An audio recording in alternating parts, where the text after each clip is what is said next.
Terror activities world wide दो चीज़ों से चलती हैं। पहला रिलीजियस एक्सट्रीमिज़म, दूसरा फंड यानी कि मनी।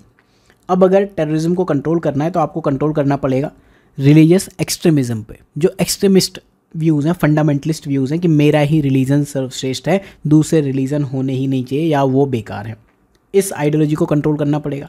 इसके लिए आपको अवेयरनेस जनरेशन करनी पड़ेगी, एजुकेशन बढ़ानी पड़ेगी, जो ऑनलाइन रेडिकलाइजेशन है उसको कंट्रोल करना पड़ेगा। आपको इंश्योर करना पड़ेगा कि लोग एथिकल हों एंड जो रिलीजियस लीडर्स हैं वो एथिकल हों, पैसा इतना बड़ा रोल प्ले ना करे। इस तरह की एक आइडियल सिचुएशन है जो आपको क्रिएट करनी पड़ेगी।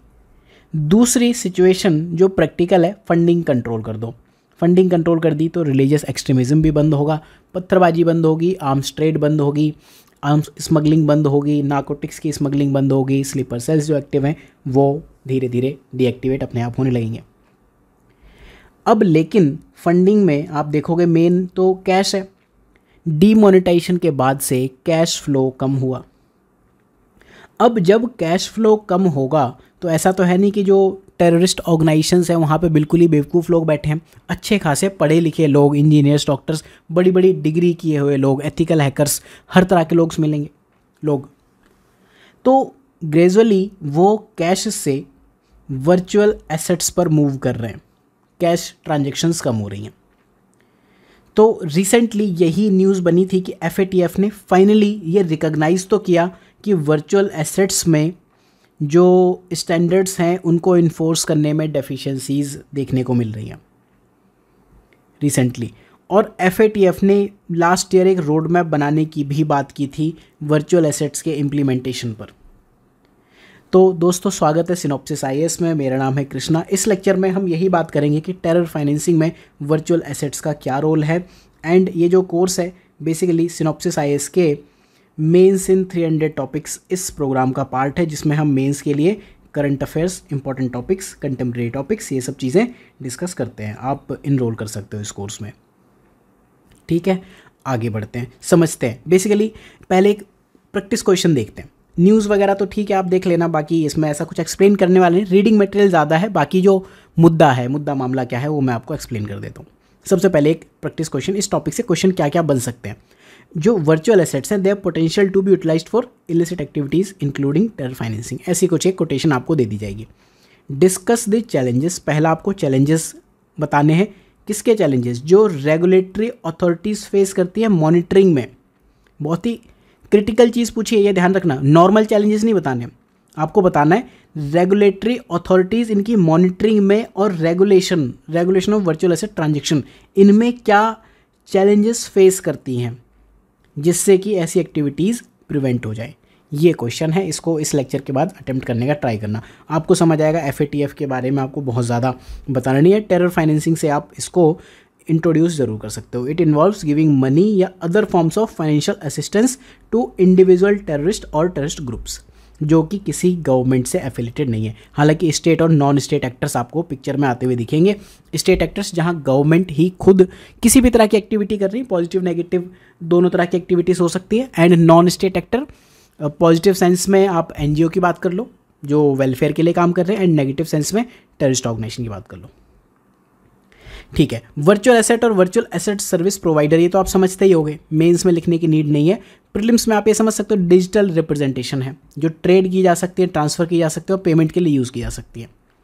वर्ड्स पे ध्यान देना, ट्रेड की जा सकती है, एक बंदा दूसरे बंदे को खरीद बेच सकता है। ट्रांसफ़र की जा सकती है, अगर मुझे किसी को देना है या फिर पेमेंट करनी है उनके लिए यूज़ कर सकते हैं। ये सारे एग्जाम्पल हैं जितने भी बिटकॉइन वगैरह, कुत्ता कॉइन, ये सब कुछ है, everything is there. But these are not the government issues currencies. ये सारा मुद्दा बेसिकली जो न्यूज़ में था डिजिटल रिप्रेजेंटेशन के लिए था, लेकिन इस पे हम बात जो डमी एसेट्स हैं उनकी करेंगे। अब वर्चुअल एसेट सर्विस प्रोवाइडर्स क्या है? VASP बेसिकली वो लोग हैं जो ये सब सर्विसेज प्रोवाइड कर रहे हैं। कोई भी हो सकते हैं, क्रिप्टो करेंसी एक्सचेंज हो सकते हैं, हेज फंड्स हो सकते हैं, कोई भी हो सकता है। सबसे पहले जो मैं आपको बताना चाहूँगा इस लेक्चर में ना, पूरा इंपॉर्टेंट थिंकर्स जब हमने डिस्कस किए वहाँ पे हमने कुछ थिंकर पर्सपेक्टिव देखे, तो रियलिस्ट पर्सपेक्टिव की वहाँ बात की। रियलिस्ट पर्सपेक्टिव क्या कहता है? जिसकी लाठी उसकी भैंस, बेसिकली यही है। तो अगर इसको मैं बहुत सिंपल वे में कहूँ तो ये वर्चुअल एसेट्स को यूज़ करते हैं कि स्ट्रेटेजिक टूल की तरह ताकि जो नॉन स्टेट एक्टर्स हैं अपने गोल्स अचीव कर पाएँ, जिसमें शामिल होगा गवर्नमेंट्स को डिस्टेबलाइज करना, जिसमें शामिल होगा कुछ रीजन्स में पावर गेन करना। ये रियलिस्ट पर्सपेक्टिव है, राइट। सैमुअल हंटिंगटन ने एक बुक लिखी, द क्लैश ऑफ सिविलाइजेशंस। उन्होंने इस बारे में बात की है कि कैसे टेररिस्ट एक्टिविटीज़ हैं वो जियोपॉलिटिकल इंटरेस्ट के लिए स्टेट और नॉन स्टेट एक्टर्स स्पॉन्सर किया करते हैं। यह है रियलिस्ट पर्सपेक्टिव।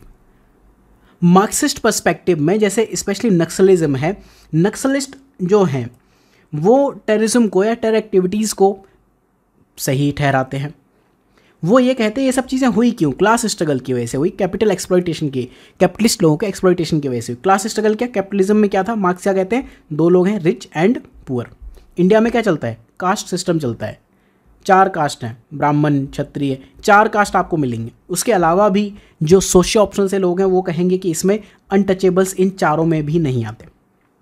ये कास्ट सिस्टम है। फिर आता है वर्ग, क्लास, जो कार्ल मार्क्स की वर्ग आधारित संरचना आप जानते हो, उसे हम क्लास कहते हैं। Class basically middle class, upper middle class, वो क्लास होती है। तो 2 ही तरह के लोग कहते हैं, अमीर और गरीब। तो मार्क्स क्या मानते हैं, पैसे की वजह से या कुछ और रीजन की वजह से क्लास स्ट्रगल होता है और कैपिटलिस्ट जो रिच लोग हैं वो गरीबों का एक्सप्लॉइटेशन करते हैं। तो कार्ल मार्क्स तो ये कहते हैं कि जो नक्सलिज्म है, इस तरह की एक्टिविटीज़ हैं, वो इकोनॉमिक इक्वालिटीज़ को दूर करने के लिए है, राइट। जो आज के टाइम पे इकोनॉमिक स्ट्रक्चर है, चाहे वो ग्लोबल फाइनेंशियल सिस्टम में इनइक्वालिटीज़ हो या कंसंट्रेशन ऑफ वेल्थ हो, उसकी वजह से टेरर एक्टिविटीज़ आपको देखने को मिलती है। मार्क्सिस्ट क्या कहेंगे, अगर आपको इसको कंट्रोल करना है तो फिर आपको ये फंडामेंटल कॉज ऑफ टेररिज्म को कंट्रोल करना है तो इकोनॉमिक सिस्टम पे आपको ठीक ठाक काम करना पड़ेगा। Root cause of terrorism poverty और मार्जिनलाइजेशन ये है, ठीक है। इस तरह से आप बहुत सारे पर्सपेक्टिव थोड़ा सा एनालाइज करने का ट्राई करना, चाहे हमने वो पोस्ट कॉलोनियल पर्सपेक्टिव की बात की हो या फिर कंस्ट्रक्टिव या फिर लिबरल पर्सपेक्टिव, इन सब की आप बात कर सकते हो हर तरह से। ज़रूरी नहीं हर एक पर्सपेक्टिव की आप बात करो, 2 पर्सपेक्टिव यहाँ पे सफिशिएंट है। रीज़न क्या है, कारण क्या है वर्चुअल एसेट्स यूज़ करने के टेरर फाइनेंसिंग में? पहला एनोनिमिटी, पता ही नहीं, मतलब वर्चुअल चीज़ें हैं एनोनिमस होती हैं। फेसलेस, नेमलेस, फेसलेस, बॉर्डरलेस, आप ये चीज़ याद कर सकते हो। VPN के थ्रू आप लोकेशन वगैरह सब कुछ ट्रेस कर सकते हो, हाइड कर सकते हो, जो आप करना चाहो कर सकते हो। दूसरा, ग्लोबल स्टैंडर्ड रेगुलेशन है नहीं। तीसरा, वर्चुअल एसेट्स को लोग क्राउड फंडिंग क्या होता है, आपने एक कोई फेसबुक पर ग्रुप बना लिया, क्राउड फंडिंग प्लेटफॉर्म बनाया टेरर ऑर्गेनाइजेशन ने, और सोशल मीडिया के थ्रू ही फंड्स एक्टिव कर रहे हैं कि ये इस वजह से है, ये इस वजह से, एक कॉज बताते, इस वजह से हमें पैसे देने। तो एनोनिमस एंड बॉर्डरलेस ट्रांजेक्शंस यहाँ पे देखने को मिलेंगी। फिर इनोवेशन भी हो गया है, टेक्नोलॉजिकल इनोवेशंस आपको काफ़ी मिल रहे हैं। तो टेररिस्ट ऑर्गेनाइजेशंस कॉन्स्टेंटली तो छोड़ो, गवर्नमेंट से ज़्यादा पेस से न्यू टेक्नोलॉजीज एडॉप्ट कर रही हैं और यूज़ कर रही हैं, डेवलप भी कर रहे हैं।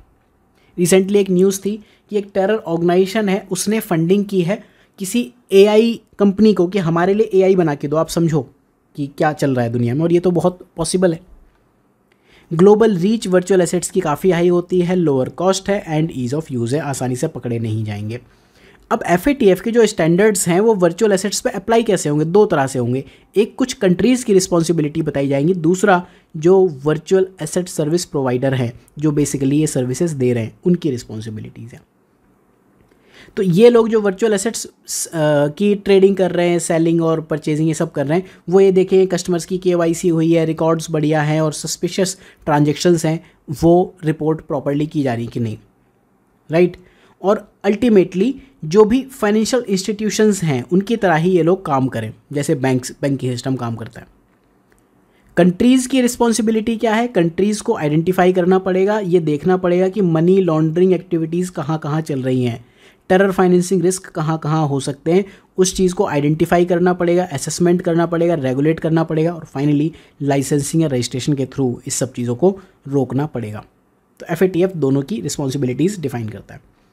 अब इंडिया में क्या रेगुलेशन है? पहला, PMLA के कंप्लाइंसेस आपको देखने को मिलते हैं, ठीक है, जो मनी लॉन्ड्रिंग एक्ट है PMLA 2002, उसके थ्रू जो फाइनेंशियल इंटेलिजेंस यूनिट है FIUIND, तो जो भी ये वर्चुअल, ये एक टर्म आप याद कर सकते हो, virtual digital asset service providers, VDASPs, तो इनको FIUIND के थ्रू रजिस्टर करना है, एक परमानेंट सेक्रेटरीट इस्टेब्लिश करने के लिए इंडिया ने प्रपोज़ किया है। इंडिया ने ये कहा कि बियॉन्ड बॉर्डर कोऑपरेशन होना चाहिए इसमें आपको कंट्रीज़ नहीं देखना चाहिए, ग्लोबल थ्रेट है, ग्लोबली ही इस पे हमें काम करना चाहिए। और इन सब एसेट्स के लिए ट्रैवल रूल, जो ट्रेडिंग रूल हैं, ट्रैवल रूल हैं, सब कुछ डिफ़ाइन करने चाहिए, देखने पड़ेंगे। इंडिया ने जो VASP जो सर्विस प्रोवाइडर्स हैं उनके लिए ट्रैवल रूल्स भी बनाए हैं। वे फॉरवर्ड आप आसानी से लिख सकते हो इसमें कि FATF के स्टैंडर्ड्स आपको क्या फॉलो करने हैं। कुछ साल पहले G20 कंट्रीज़ ने इनके लिए कुछ स्टैंडर्ड्स बनाए थे, अभी पता नहीं क्या हुआ। देन प्रिवेंटिव एक्शंस लिए जाने चाहिए फाइनेंशियल इंस्टीट्यूशंस के थ्रू। फाइनेंशियल इंटेलिजेंस आपको इम्प्रूव करनी है, इंटरनेशनल लेवल पे कोऑपरेशन, कोलैबोरेशन सब कुछ लाना है। और टेक्नोलॉजी में आपको इन ऑर्गेनाइजेशन से आगे होना चाहिए। कुछ और भी वे फॉरवर्ड है, ये आप देख लेना। तो आई होप कि आपको समझ में आया होगा, थिंकर्स के पर्सपेक्टिव भी समझ आए होंगे। अब ये जो प्रैक्टिस क्वेश्चन मैंने दिया था इसको अटेम्प्ट करने का ट्राई करना, राइट। एंड अगर आप स्टूडेंट हो मेंस इन 300 टॉपिक या मेंस आंसर बिल्डिंग के, तो ये आप अपलोड भी कर सकते हो। थैंक यू फॉर वॉचिंग, मिलते हैं नेक्स्ट लेक्चर में।